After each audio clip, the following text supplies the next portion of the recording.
going to begin with class of 2010. Now this individual was not able to attend this ceremony at the time, but we'd like to honor him today. And his name is Jarrod Martin. He's with a graduating BHS class of 1997.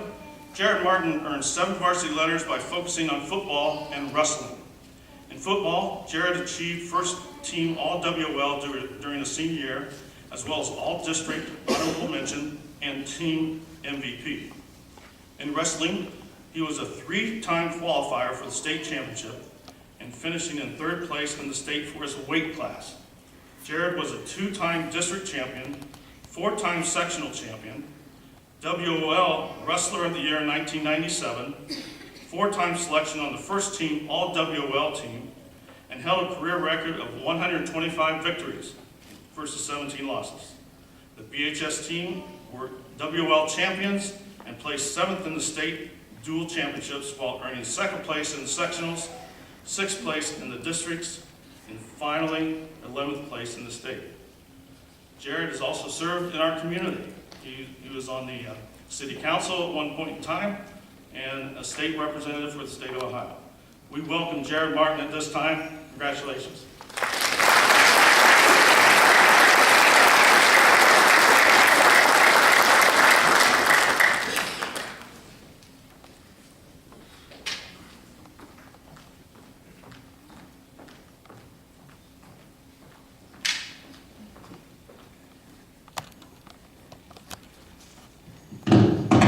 Not quite as tall as a lot of people here today. We were noticing last night all the wrestlers were really short.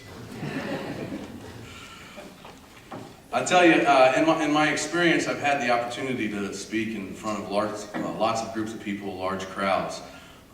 Never have I been as nervous as I am today, or as humbled or honored to speak in front of a group of people. Speaking of the nervousness, I gave a lot of thought to what I was going to say and how I was going to approach the day. And then after last night, I felt really relaxed. I looked around, and there's a lot of people that I've known almost my whole life, and people who've always supported me. I saw Mr. Silhammer, Buzz, as we all know him. Mr. Garwood was there. Justin Masterson grew up next door to my grandma. Brian Smeagol, who I've known forever, actually he was trying to not help the situation. He told me he was absolutely going to make a lot of fun of me in his speech, which that was probably typical from back in high school. I asked Coach Wise if he had any pointers about what I should say, and in his wise fashion, he said no. So ultimately, I thought that the best thing that I could do was just give thanks, because ultimately I think that this recognition, while I may have been one out there on the mat, doesn't really belong to me. It belongs to all of the people who have supported me all of my life, and that list is long, and it's going to be hard to not name everybody. But I would start with Coach Roy Smith. He's one of the first coaches in wrestling that I ever had. He helped to start the Beavercreek youth wrestling program when I was a kid. I had Coach Bulgaris. I can remember when I was a little kid trying to, he used to tape out. There was a move he was showing us, and he'd actually put tape on the mat in the shape of a clock to help the 6 and 7 and 8-year-olds visualize where they needed to put their hands and their feet. In junior high, I had coaches that worked out specifically with me. Coach Wise in high school brought in extra people. Joe Richardson was one, came in and worked out with me every day.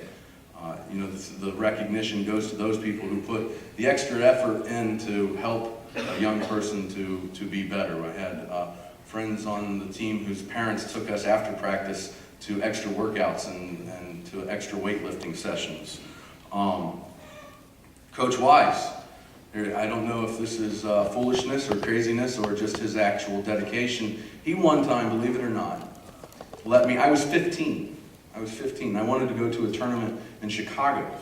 but my parents couldn't go, which was very rare, and I needed a way to get to the tournament, and Coach Wise couldn't go. So he actually let me, at 15, borrow his car with my 16-year-old cousin, because I didn't have a driver's license, but my cousin was 16, and she did. So he let a 15-year-old and a 16-year-old borrow his car to drive to Chicago to go to a wrestling tournament. Interestingly enough about that, we were so young, when we got up there, we realized they wouldn't let us rent a hotel room.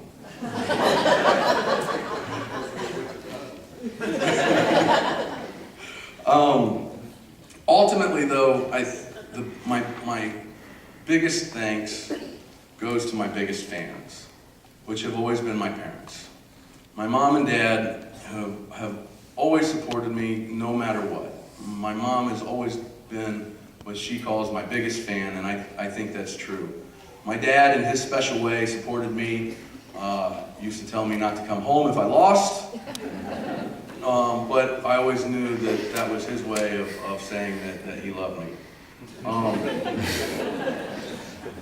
And I always appreciated that, and it became very apparent. I remember one time in junior high, there was a guy on the team who and he told my parents this, that he liked to sit with them because they cheered for him, and because his parents never came. And my parents were kind of parents to the whole team, and